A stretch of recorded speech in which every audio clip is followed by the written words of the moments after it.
Na aula de hoje, nós vamos falar da posição da parábola em relação ao eixo x. O delta maior que zero, delta igual a zero e delta menor que zero vão nos dar uma ideia desta posição da parábola. Depois da vinheta, nos encontramos no quadro.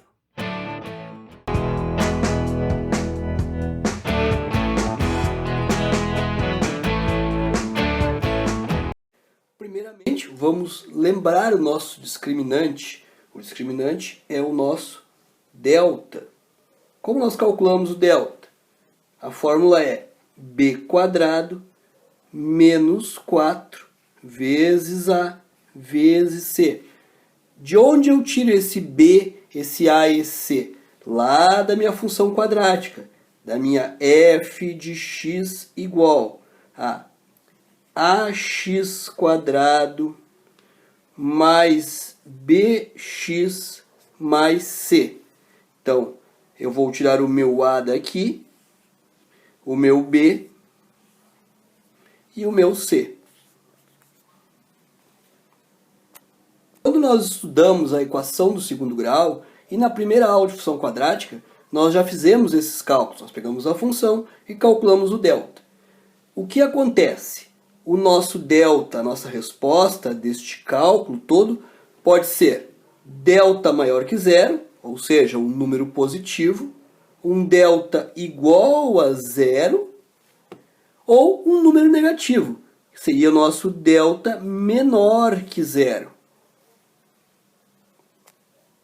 Para cada uma dessas respostas, eu vou ter um comportamento da minha parábola em relação ao meu eixo x. Então, se o meu delta for maior que zero, a minha resposta for maior que zero, eu terei a minha raiz 1 diferente da minha raiz 2. Então, x1 diferente de x2. E a minha parábola ela vai interceptar o eixo x em dois pontos distintos. Então, por exemplo, se eu tenho um delta maior que zero e vamos pensar num a maior que zero, ou seja, parábola com cavidade voltada para cima. Por exemplo, a minha parábola vai interceptar o eixo x em dois pontos distintos, que serão as minhas raízes, no x1 e no x2. Então, esboçando esta minha parábola, ela vai cruzar o meu eixo x em dois pontos diferentes, com a concavidade voltada para cima. Agora um segundo exemplo, um delta maior que zero e um a menor que zero. Então, ela vai ter duas raízes diferentes, um x1 e um x2. A concavidade é para baixo e ela vai cortar o eixo x em dois pontos diferentes, que são essas raízes, raiz 1 e raiz 2. Então, quando o nosso delta é igual a zero, a nossa raiz 1 é igual à raiz 2. E a parábola ela vai interceptar o nosso eixo x em um único ponto. Ou seja, ela toca no eixo x em um único ponto, nessa nossa raiz.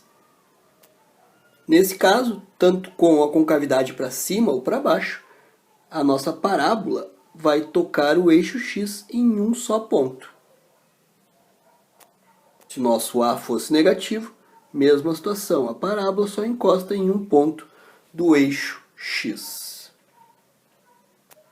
O último caso é quando o nosso delta é menor que zero. Aí nós não temos raízes reais. O que isso significa?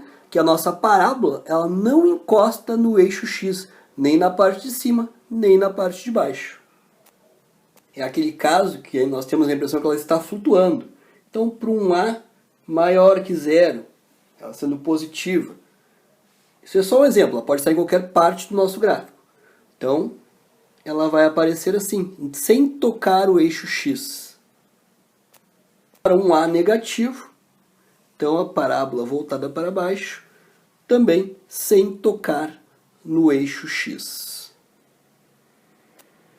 Um outro exemplo são exercícios que nos dão a função e pedem para a gente calcular um termo desconhecido, de modo que a função possua raízes reais, não possua raízes reais, possua uma raiz, possua duas raízes distintas. Então, neste exemplo, nós temos que calcular o m de modo que a função não possua raízes reais.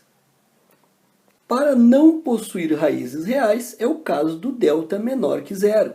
Então, o delta daquela nossa função tem que ser menor que zero. Então, nós pegamos a função. Vamos identificar os nossos termos. Esse é o nosso A, esse é o nosso B, e tudo isso aqui é o nosso C. Nós temos que calcular, então, o delta, e o delta é menor que zero. Lembrando que o delta é igual ao B quadrado menos 4 vezes A vezes C. Então, nós vamos ficar com delta igual a B quadrado, então 5 ao quadrado, menos 4 vezes o A é menos 4, vezes o C, que é menos M mais 1. Então, isso tudo é o nosso delta que nós vamos calcular. Só que nós queremos delta menor que zero. Então, tudo isso aqui tem que ser menor que zero.